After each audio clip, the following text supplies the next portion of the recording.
Honda W125 injection.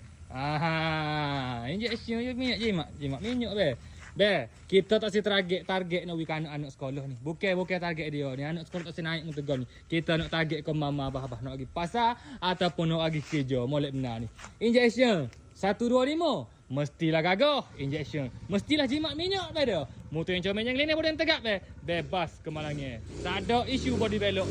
Semua masih original be.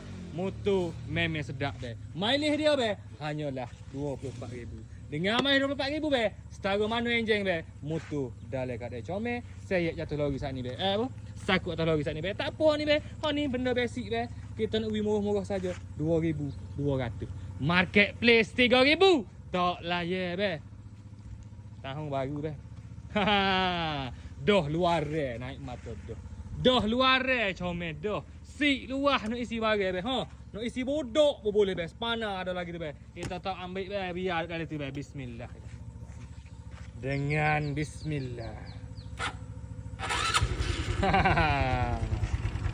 Enjin sesenyak ini. Semolek ini. Sesyahdu ini. Takkan nak minta 1,000 ya be dia. Motor yang macam ni 2,200. Mari main dia. Motor. Tak usah jangan tanya anak. Jangan tanya anak nak kedek motor kau ni. Memang dia kata tak si be.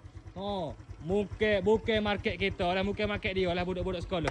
Tanya mak, tanya abah. Ni market abang-abang kerja Kuala Lumpur nak beli motor ke mak abah. Mari tengok, mari terah rasa berkenan mari kita perah. Tak ada asap, tak ada bunyi pelik-pelik. Motor puas hati. Lacak.